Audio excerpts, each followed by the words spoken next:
you for joining us for Open Zoom on our upcoming advice on agricultural emissions pricing. Called Charlie Keeling Alho. I'm a senior advisor in the communications and engagement team at the Commission, and I'm shortly going to explain how the session will run today. But before I do that, I'm going to ask Ben, our principal. Ki te whae au, kei te ao marama, tēnei te mihi kia koutou, nō reira, tēnā koutou, tēnā tātou katoa, kei noi tātou. Whakataka te hau ki te uru, whakataka te hau ki te tonga, kia mākina kina ki uta, kia mātaratara ki tai, e hi aki, ana te ātāpura, he tio, he huka, he hauhu, ti hei mauri ora. Kia ora. Kia ora, Ben, thank you. So before we get started, could you please share your name and the organisation or community you represent in the chat box while I'm talking, and let us know where you're joining us from in Aotearoa. We're always keen to know who we have joining us for these sessions. And this is our first Open Zoom for 2022, so thank you for attending. During this session, you'll be hearing from our principal analysts and project leads, Sally Garden and Chris Holland, on the two pieces of advice we're developing to feed into the government's decision on how emissions from agriculture should be priced. After hearing from Sally and Chris, you'll have the opportunity to get your questions answered. You should see a Q&A box at the bottom of the screen where you can type your questions throughout. And if you'd like to speak to each other or share your thoughts, still feel free to use the chat. It's always good to see your conversations and can be a great space to share your thoughts and any helpful resources. I just want to let you know we are also recording this session. So if you know anyone who isn't able to make it, we'll be sharing the link on our website afterwards. I'm now going to hand over to Chris. Yeah, thank you very much. So we're going to have some slides in just a second, hopefully. So my colleague Eddie is just going to share his slide. So kia ora everybody, ko Chris Holland aho. I'm a principal analyst here at the Commission. I'm just going to start off with a couple of slides to give some context around the work that we're doing on agriculture. So next slide, please, Eddie. So just a little bit of background around the Commission's role and kind of, where we fit in the overall kind of framework of developing policy advice for climate in Aotearoa. So we were established at the end of 2019, and that was one of the changes brought about when the government brought through the zero carbon bill back then to kind of establish a framework for managing emissions and adapting to climate change. We have a number of kind of varied roles under the Climate Change Response Act, but essentially we're here to provide independent evidence-based advice to the government, particularly around how to address climate change and transition to a low emissions economy, and how to be climate resilient and adapt to the effects of climate change. The first thing we did last year was give our first advice on emissions budgets. Those are kind of stepping stones towards meeting those 2050 targets which are set out in the Act. And we also give the government suggestions around what climate policies might be required in order to meet that. So we gave that advice early last year in May, and the government is currently undertaking its work on developing the emissions reduction plan. We have other roles around adaptation, which start over the next couple of years, particularly around monitoring the government's progress in meeting its national adaptation plans, and also in preparing national climate change risk assessments for the government to then consider.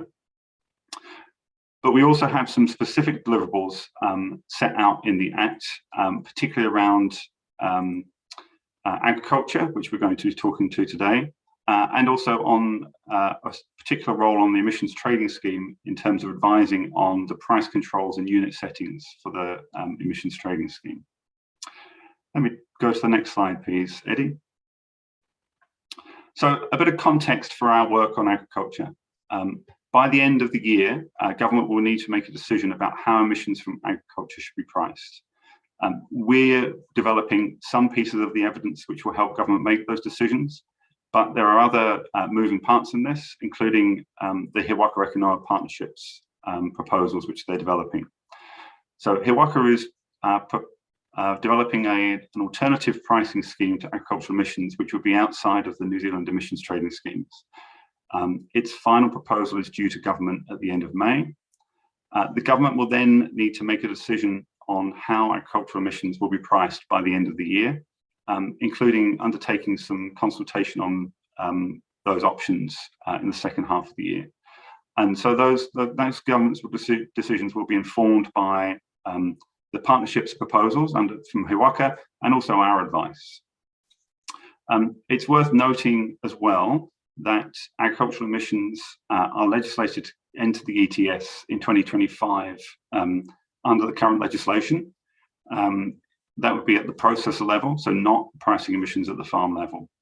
Government could choose to bring them in sooner if it thinks that the HIWAKA partnership has made insufficient progress in preparing the sector for those farm level emissions pricing schemes. So that's the kind of backstop if nothing else changes. Let me hand over to my colleague, Sally, who will talk you through more around the particular pieces of work we're going to be doing. Kia ora koutou, ko Sally Gardner ho. Thanks very much for joining us today. Really appreciate you taking the time. Would you mind going to the next slide, please, Eddie? Thank you. So within that context that Chris just talked us through just then, there are two pieces of agriculture advice that the Climate Change Commission is required to provide in 2022. And as Chris mentioned, both of these pieces of advice will feed into the government's decision about how agricultural emissions should be priced after 2025. So these two tasks are defined in the Zero Carbon Act. We have a legislative mandate to deliver these. The first one is what we're calling the Agriculture Progress Assessment, and that's assessing progress towards the sector being ready for farm level emissions pricing. That's, if you want to know more about the sort of specific wording around this piece of advice, it's in section 220 of the Act. And the second one is specifically around assistance, what we're calling our agricultural assistance advice. And that is a special request from the Minister, but it's also defined in the Act under section 215 for anyone who's inclined to check it out in more detail. But both of these pieces of advice will feed into the government's decision about emissions pricing. But these are just two of the things that the government will be considering when they make that decision. They have to deliver a report in December this year, and these pieces of advice the Climate Change Commission is providing are two pieces that will feed into that decision, alongside the proposal that's put forward by the HIWAKA Ekanoa Primary Sector Partnership, and of course the government's own analysis.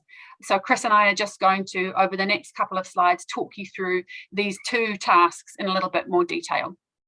Next slide, please, Eddie. Thank you. So first of all, I'll talk about our agriculture progress assessment task. This is about assessing farmer readiness for a farm level emissions pricing system and system for managing agricultural emissions. There are two key parts to this task, and they're captured in that sort of blue box to the left, that box there. So the first part is specifically looking at the progress that's been made towards meeting a series of primary sector commitments that are included in the Act. So there are sort of series of milestones related to farm planning and reporting of farm emissions that are laid out in the Act. So we have to make an assessment of whether those are on track to be met. And those commitments are important because they're really enablers of for farmers to be able to participate in a farm level emissions pricing scheme. Those milestones are really sort of building blocks for preparing farmers for emissions pricing. So this part of our advice is relatively straightforward. It'll focus on us sort of assessing in broad terms whether those commitments have been met. And those commitments are things like by December 2021, 25% of farms in New Zealand should have a documented annual total of greenhouse gas emissions, and all farms should have that by December 2022. And on the reporting side, on the planning side rather, the partnership needed to provide, or the partners within the partnership needed to provide guidance by the end of 2021, 25% of farms with a written plan for managing greenhouse gas emissions by January 2022. So we'll be assessing whether we think that those have been met, but also whether there's evidence that the commitments with their dates still in the future are on track to be met. So that we'll be looking at other sort of big gaps in the progress that's been made so far, and if so, are we confident that there are systems and processes in place to ensure that the future milestones can be met. So the second part of the agriculture progress assessment task is assessing progress towards farmers being ready to start complying with surrender and reporting obligations. So that's really looking at making an assessment of the progress that the He Waka Eke Noa Primary Sector Partnership has made in developing an alternative system for pricing agricultural emissions outside the emissions trading scheme, but also considering farmer readiness in a broader sense. So this part of our assessment is going to be very outcomes focused. What we're really interested in is understanding if farmers are ready for a farm level emissions pricing system that's practical, effective and equitable. You can see on the right hand part of this slide the framework that we'll be using to assess the proposal put forward by He Waka Eke Noa, and also to assess the backstop option, which, as Chris mentioned, is agricultural emissions being brought into the emissions trading scheme at a processor level. That's the option that's in legislation at the moment as the backstop that that will kick in if the government doesn't think sufficient progress has been made. So that on the right hand side that you can see the framework that we're using at a high level. So our timelines for this agriculture progress assessment work are pretty tight. The final proposal that will be put forward by He Waka Eke Noa, they're consulting right now on 2 proposals they've put forward. They'll be giving their final advice to government on what they think an alternative emissions pricing scheme for agriculture should look like. On May 31st, they were recently granted an extension because of all the uncertainty that the current COVID situation has created. And then our advice, this piece of advice, the Agriculture Progress Assessment, is due on June 30th, so just 1 month later. So it's very tight indeed. But I do want to note that when the Minister granted the He Waka Eke Noa partnership that extension, it was a condition of that extension was that they have to provide us with their advice and analysis as early as possible so that we can have the information we need to be developing our advice. So in light of these tight timeframes, we're really doing 2 phases of our analysis, looking at farmer readiness. We're looking at how ready farmers are for all the reforms that are already coming their way, freshwater reforms and things like that, and readiness for the backstop option of going into the emissions trading scheme at a processor level, and looking at how that backstop option measures up against the framework you can see there in terms of practical, effective, equitable. And then once we know what the final He Waka Eke Noa proposal looks like, we'll build on that analysis to assess how ready farmers are for that proposed system and how well that system measures up against the framework. Our final advice is likely to highlight key areas, if there are any, where we think there's still significant areas of work that need to happen to ensure that farmers are ready for farm level emissions pricing. And it's also likely to highlight areas where we think the ETS backstop option or the He Waka proposal might not measure up well against that framework we've laid out there.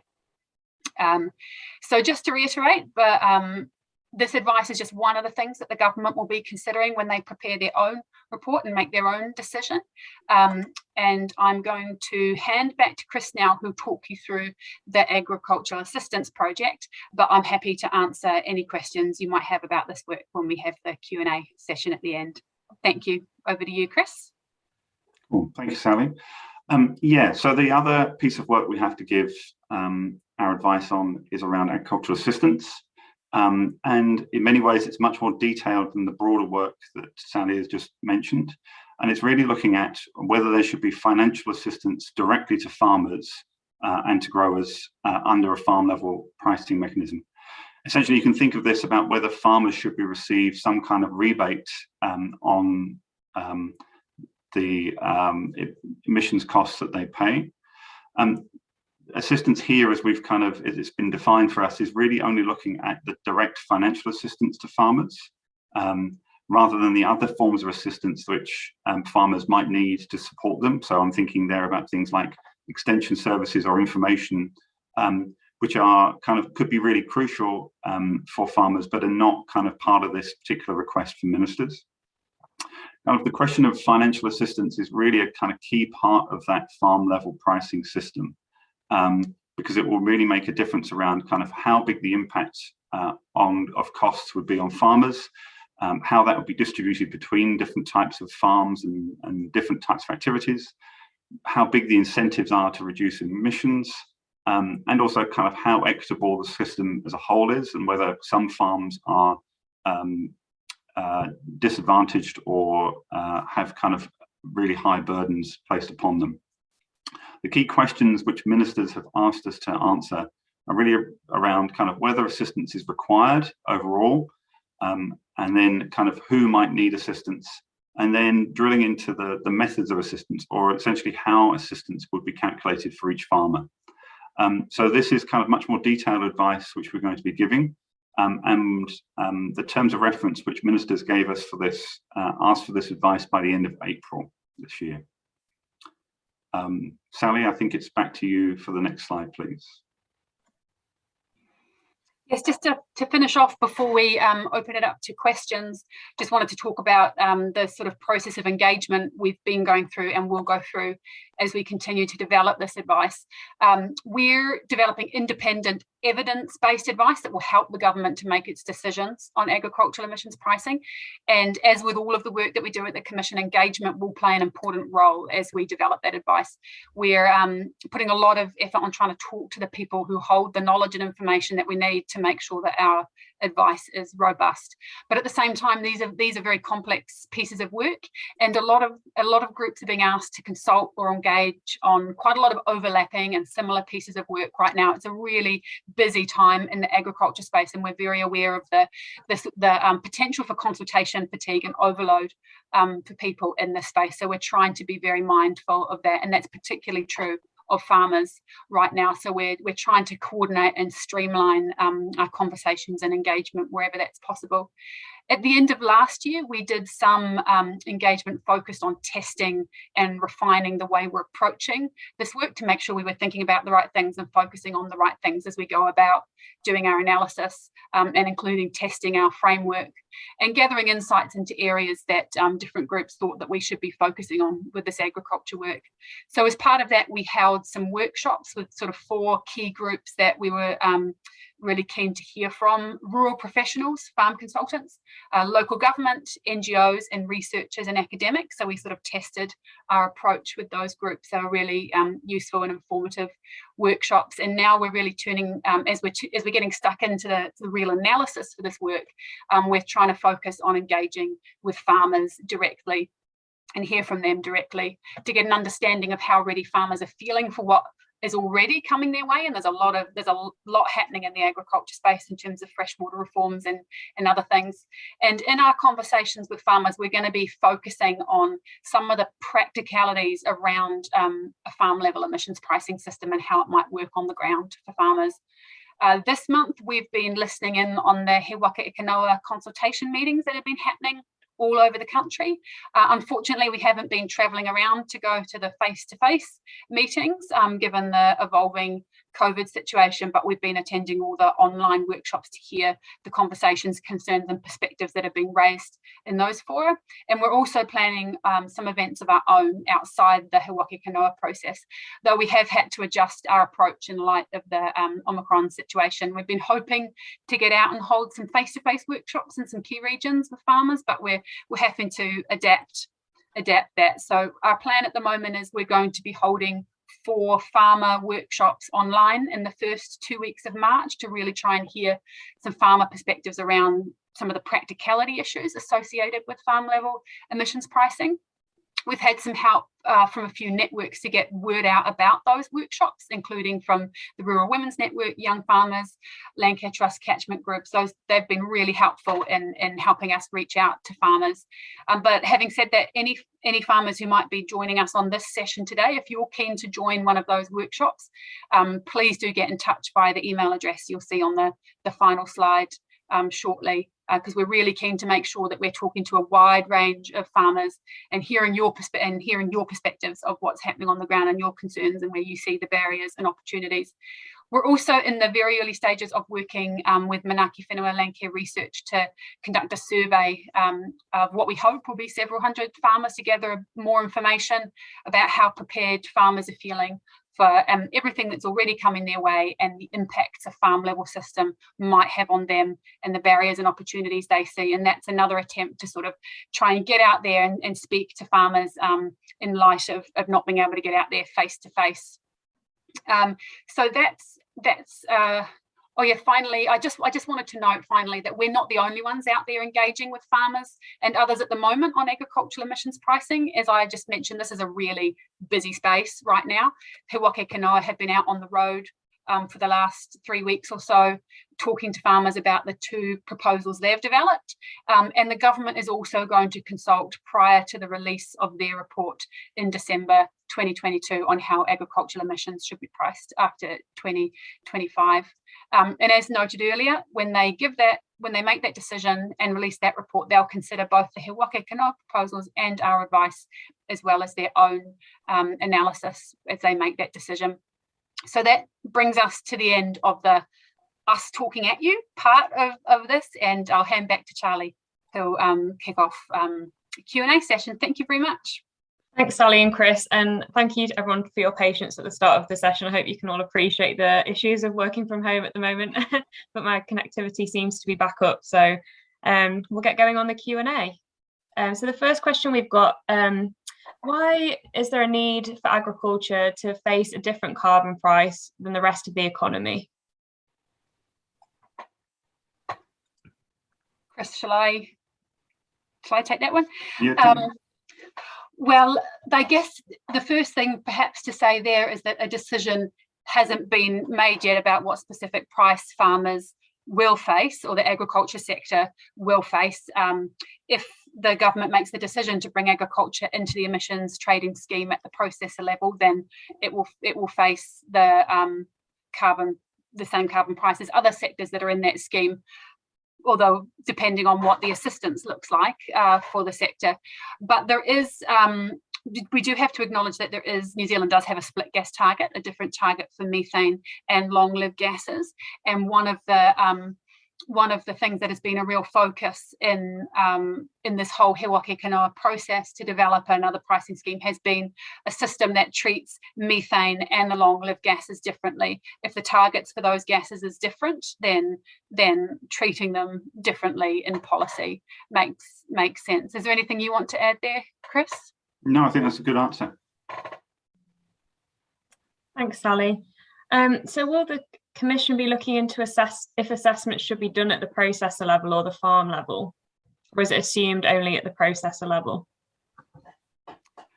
So maybe I'll start on that, Chris, and then please chime in if you have anything to add. So for the agriculture progress assessment work, that's one of the key things we're going to be really delving into. Is right now in the legislation, agriculture will be entering the emissions trading scheme at a processor level in 2025. The process that was set up with the primary sector partnership, the He Waka Kanoa partnership, was for them to have a chance to come up with an alternative scheme outside the ETS that sits at that farm level. And they've done a lot of work over the last 18 months, 2 years to develop the 2 proposals that they've put forward for consultation now. So we'll be looking at those really closely and using the framework that I had on my slide there, looking at the sort of practicality, effectiveness, and equity related to that, to look where the relative strengths and weaknesses might be with those, and where the different systems might measure up differently against that framework. But there is also the option in legislation further down the line for agriculture to enter the emissions trading scheme at the farm level as well. Though right now, if the government isn't satisfied that He Waka Kanoa has made enough progress and there is a viable, effective alternative being developed for a farm level system, then the backstop is for agriculture to be brought in at the processor level, at least initially. Yeah, and on the agricultural assistance project, the terms of reference are clear that we need to look at kind of how assistance might be given to farmers at both the kind of processor level and at a farm level. So we're considering both. Thank you both. We've got a question here. So is bringing in human resources counted as agricultural assistance? So for our project, that wouldn't. So the terms of reference are really kind of focused on direct kind of payments back to farmers to, in some ways, kind of compensate or to kind of redistribute some of the revenue that they would give. Those broader questions, Sally, I think, around kind of what farmers might need to do or what other support might be, might be helpful for farmers to help kind of understand their emissions and manage them. Or I think that kind of bringing in resource is kind of part of your project, isn't it? Yeah, absolutely, and completely acknowledge that the term assistance is really confusing in this context, and it's a term that's been gifted to us, but we're absolutely, in looking at the how ready farmers are for emissions pricing, we'll absolutely be considering the types of support that farmers might need to participate in a farm level scheme. When we're looking at the sort of some of the practicality issues, we're looking at the availability of farm consultants and other sort of skills and support to really enable farmers to participate in a meaningful way, and also looking at the ability of government to monitor and enforce. So we're definitely looking at all those sort of capacity and capability issues as part of our progress assessment. Thank you both. So how do you define farmers, given there are a range of different arrangements of landowners and land users? Yeah, that's a really good question. And at the moment, for the backstop option of agriculture coming into the emissions trading scheme, that would be at the processor level. So that wouldn't, you wouldn't need to define farmers, I guess, for that system, because it's the processors, the meat processors and the dairy processors that would face the price, and they would pass that cost on in the form of lower payouts for product, just presumably onto the farms that are supplying them. For a farm level scheme, that becomes trickier, because you have to decide who would be in the scheme as a participant and who wouldn't. So there would need to be a sort of threshold there for who's in and who's out.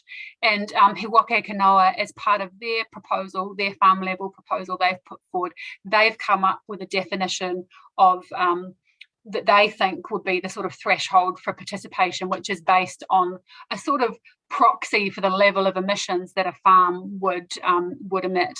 And we'll be looking at that definition as part of looking at their proposal.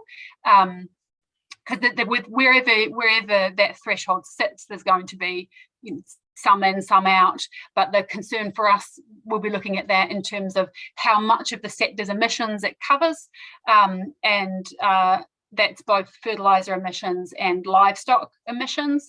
But that's sort of a key design element of a farm level scheme, is making that call of who's in, who's out. And that's always going to be a balance of trying to capture as much of the sector's emissions as is practical, while balancing that with the practicalities of actually participating. If you're a farm with a small number of animals or very limited fertilizer use, for example, that's always going to be a bit of a balancing act. But we'll be looking at the way that He Waka Kanoa have proposed defining that as part of our work.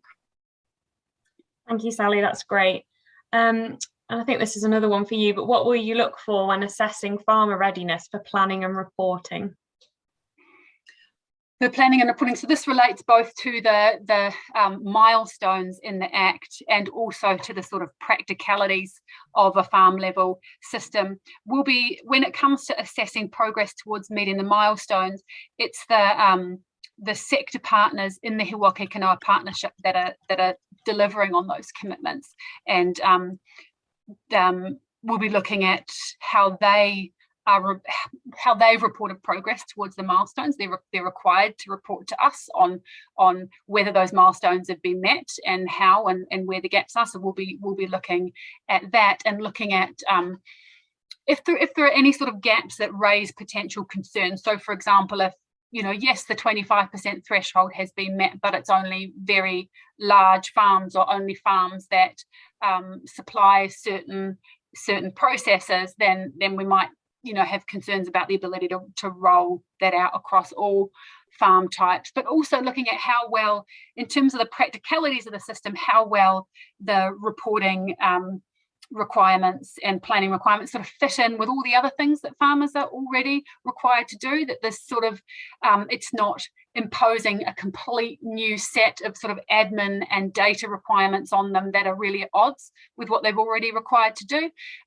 Again, it's sort of trying to, we really have in mind trying to get that balance between sort of complexity and effort and effectiveness. And that's always going to be a little bit of a judgment call, because there's no sort of tick, yes, you have the balance completely right, but we'll be considering a range of things with that in terms of how well it fits with the processes and the data and admin requirements that farmers already face versus something completely new.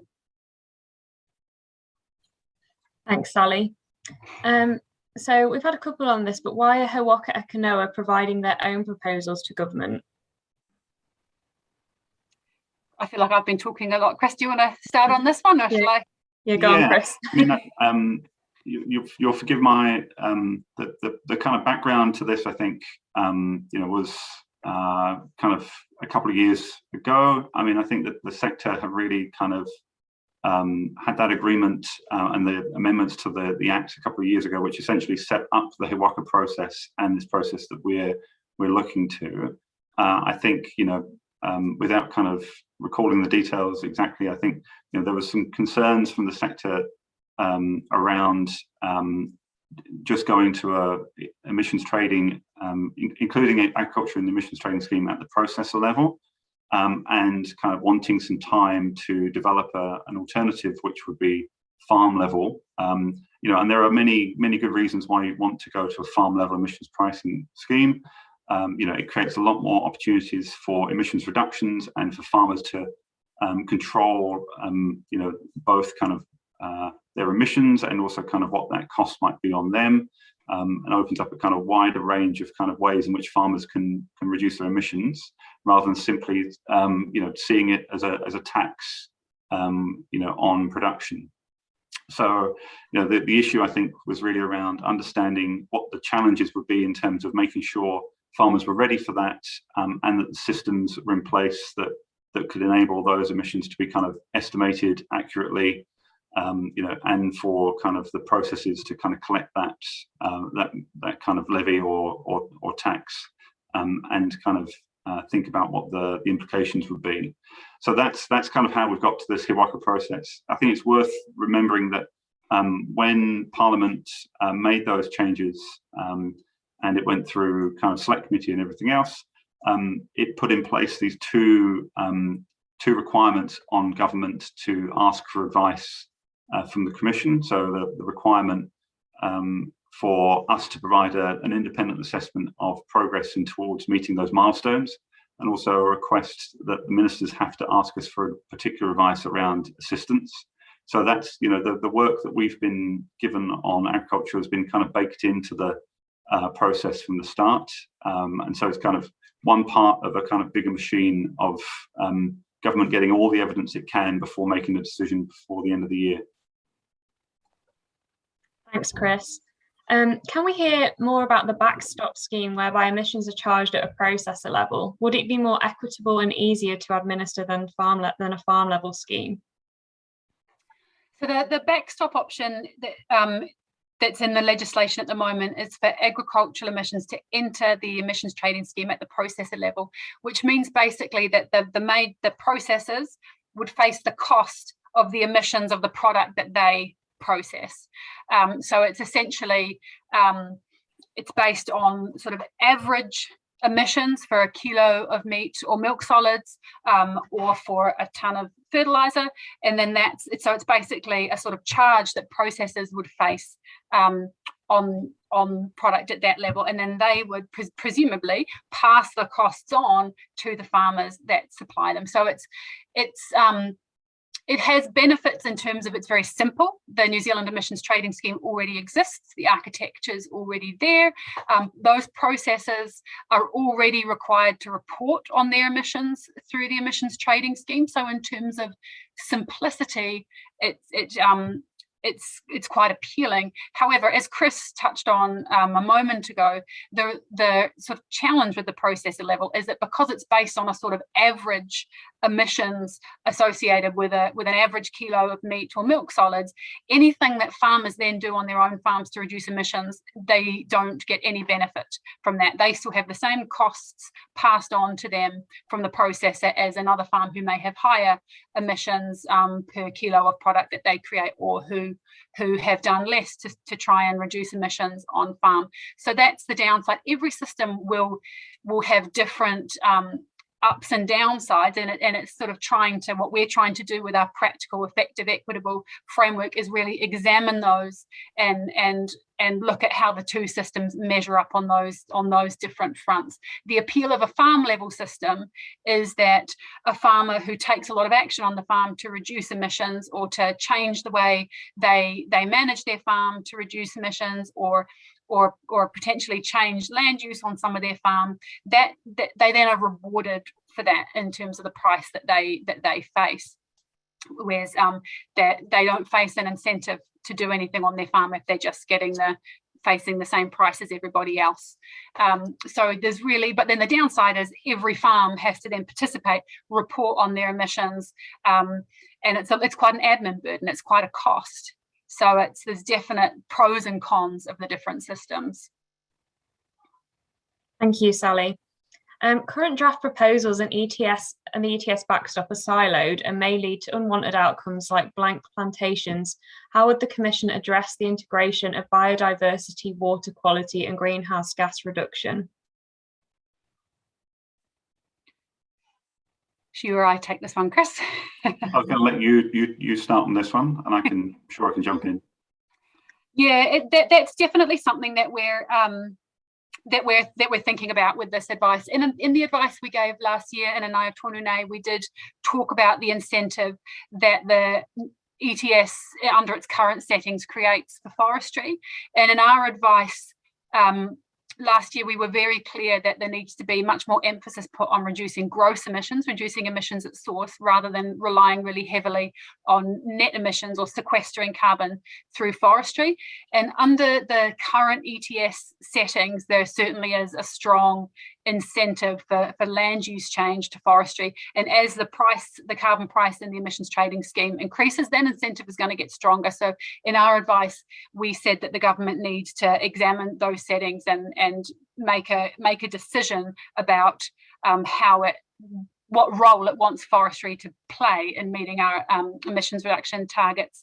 So that is something we're very conscious of, and that we have given advice on that those settings do need to change, so that we're not just ending up in a situation where we're meeting our targets purely through forestry and not by reducing gross emissions.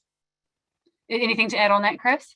Yeah, I think that's right. I think we were really clear last year that we need to kind of see climate change as kind of three kind of separate problems. One around kind of, as you say, Sally, kind of reducing gross emissions where we can.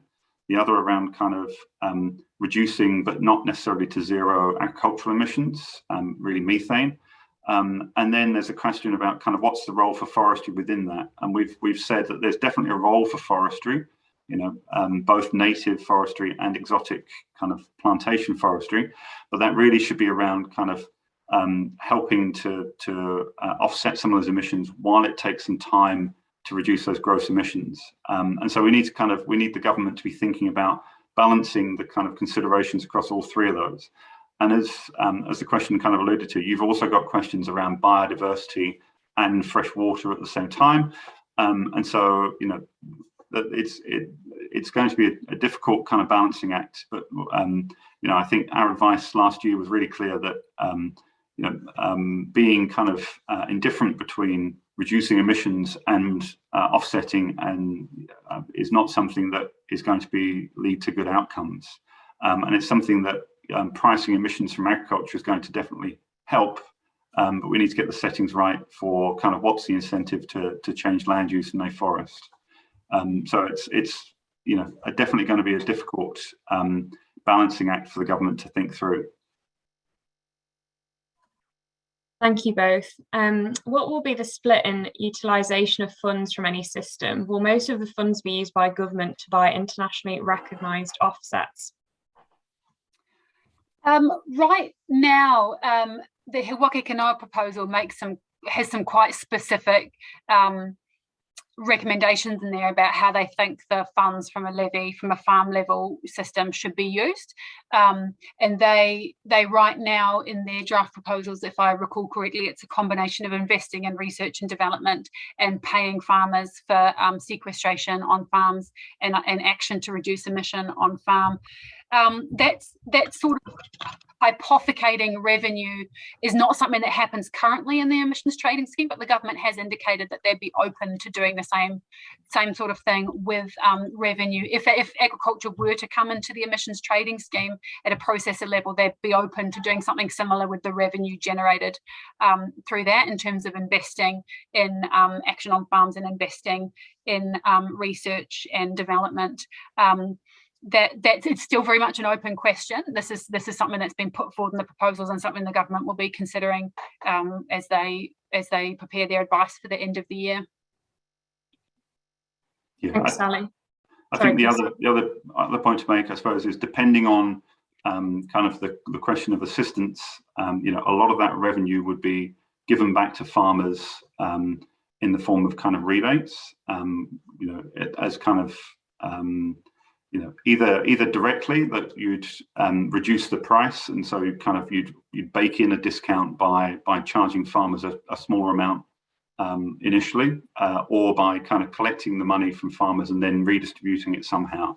And those kind of how you do that makes a difference in terms of the kind of which what incentives it creates for farmers to kind of take up actions to reduce their emissions. Thanks, Chris.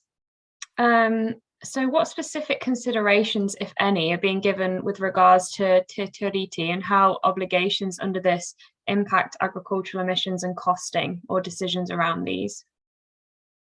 Yeah, that's a really good question, and I should have mentioned right up front that the He Waka Kanoa partnership is actually not just a primary sector partnership; it's a government industry iwi Māori partnership. So Māori have been part of those discussions at He Waka Kanoa, and we'll be looking at the sort of process and everything around that in part of our analysis, but also in our practical, effective, equitable framework. Part of that, the equity piece particularly, is looking at impacts on iwi Māori and collectively owned land, and we have a stream of work happening there that my colleague Ben, who you saw earlier, is leading, sort of looking at trying to understand the sort of characteristics of iwi Māori land compared to other types of land, and what those in terms of physical characteristics and ownership structures and things like that, and trying to understand what that means for if it came to facing an emissions price, so we can understand whether there is likely to be a disproportionate impact on iwi Māori from emissions pricing, because it's a really important part of this question. Yeah, so that's a big part of our work, and in all the work that the Commission does, those treaty considerations have to be sort of first and foremost. Yeah, and on agricultural assistance, one of the considerations ministers have asked us to particularly look out for is understanding if there are going to be disproportionate impacts on Māori-owned land from different methods of assistance. So if there might be ways of providing assistance to farmers which might disadvantage some farm owners, and as Sally said, we're looking to understand kind of how that how different types of land, the ownership of that is distributed, and kind of make sure that we understand what the implications might be. Thank you both.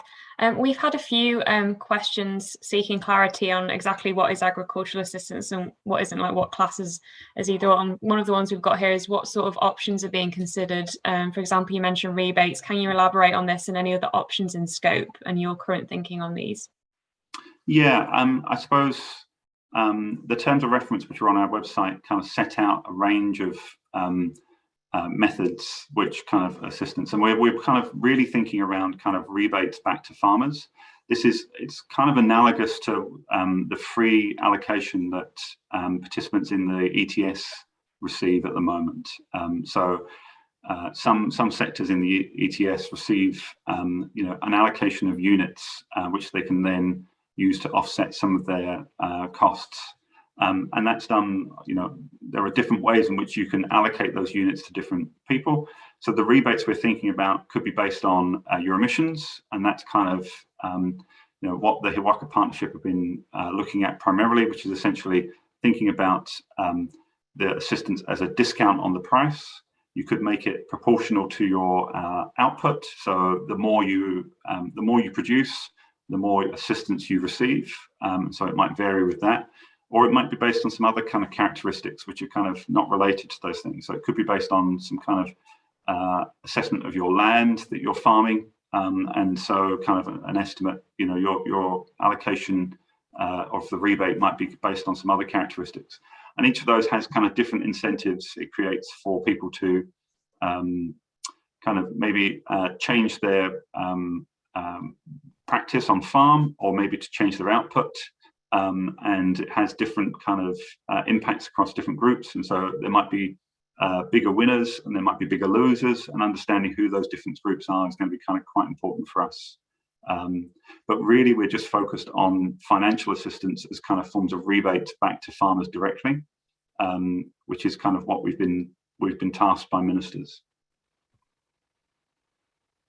Thank you, Chris. I've just got another one here as well. Has farmer mental health been taken into account when developing this advice? Yeah, that's a really good question, and that's something that actually came up a lot when we had those workshops in December that I mentioned, when we were really testing our approach. That was something that was brought up again and again, that farmers are facing a lot right now in terms of other reforms coming down the pipeline, as well as the number of adverse weather events and things we've had recently.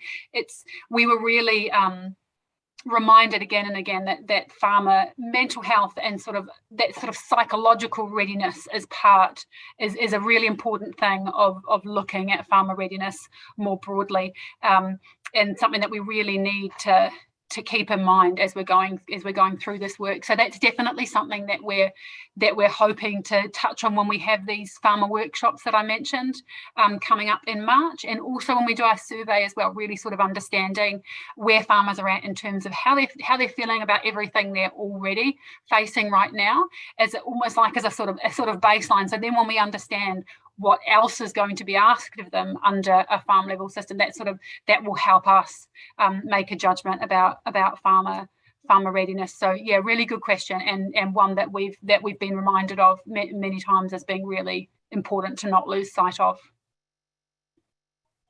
Thanks, Sally.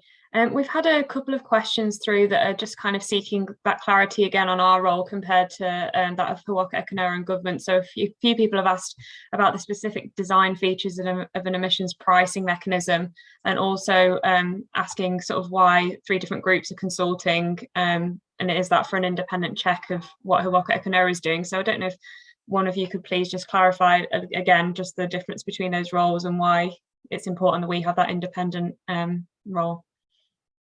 Yeah, I'm happy to take that one, Sally. So I think it is kind of confusing, and as Sally mentioned, we're mindful of the fact that lots of people are out there talking to farmers and asking questions and kind of seeking people's views, and it's kind of, I'm sure from the outside it looks pretty unjoined up. So to break it down, I suppose Hiwaka as a partnership are kind of coming up with that proposal for a kind of alternative to what's in the legislation at the moment, the backstop of kind of putting agriculture in the ETS at the processor level, very much focused on what the farm level options would be. Our role is kind of as a kind of aside to that, is looking at those 2 particular questions around the readiness of the sector to participate in a farm level pricing scheme, and the kind of progress that they've made, and kind of particular kind of the detail of around kind of assistance and whether that's needed and who to.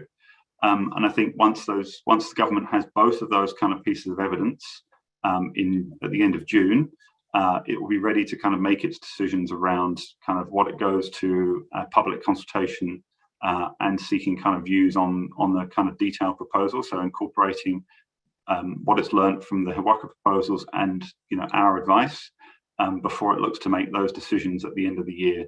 So with things moving around and timeframes shifting in the last few weeks, it's kind of starting to get a little bit disjointed. But essentially, by June, the government will have the information it needs to go and consult the public about what that farm level pricing could be.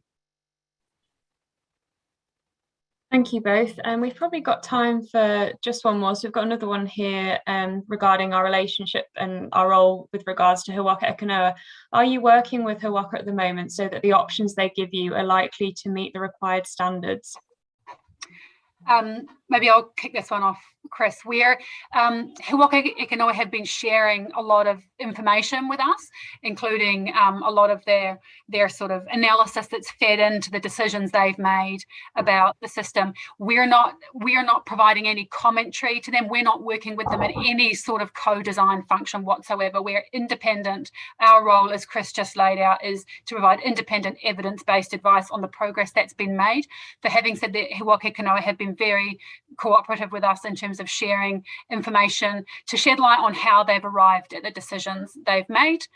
They've had to make a lot of decisions along the way in all kinds of areas as they've gone about refining down to the two options that they have. And so we've got a lot of documents and analysis and information from them that help us then sort of dive into what they've done and why, and understanding it more. And as I mentioned earlier, when Hiwaka e Kanoa was granted an extension to their timeline, one of the conditions of that is that they need to share their sort of advice and recommendations with us as early as possible to help us deliver our advice on time. But so we're working with them in that respect in terms of getting information from them to understand where they've landed, but we're not involved at all in any of the process that's gone into designing the options that they have. We're completely independent in that respect. Thank you, Sally. We might have time just for one quick one before any final comments, but are any examples from the rest of the world being looked at when we're assessing practical, effective and equitable? One of the challenges in this space is that there are no other emissions trading schemes or emissions pricing mechanisms so far in the rest of the world that compare quite to what New Zealand is considering. Though having said that, more and more measures are being put in place in other countries that cover agriculture sectors. There's sort of information coming out of the Netherlands and Denmark and Ireland and places that action is being taken to address emissions in the agriculture sector. But in terms of pricing those emissions, there's not really many other models to draw from out there specifically relating to agriculture.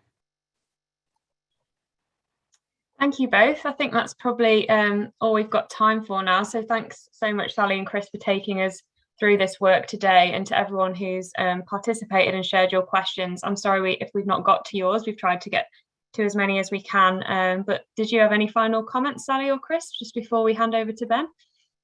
Just to say thank you so much for taking the time on your lunch break, and just to reiterate again, if there are farmers on this call who are keen to have a conversation, to join our conversations that will be coming up in early March, these workshops we're holding, please do get in touch with us via the engagement@climatecommission.govt.nz email address. Would be really keen to hear from you if you're keen to be part of those conversations.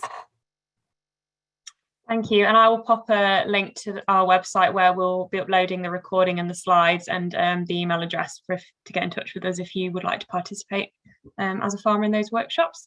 And so I'm just going to hand over to Ben now for the closing karakia. Kia ora tātou, he karakia whakamitunga, kia tau, kia tātou katoa, te ata whai o tō tātou ariki a Ukaraiti, me te aroa o te atua, me te whiwhinga taitanga, ki te wairua tapu, ake, ameni. Thank you, everyone. Have a good rest of your day.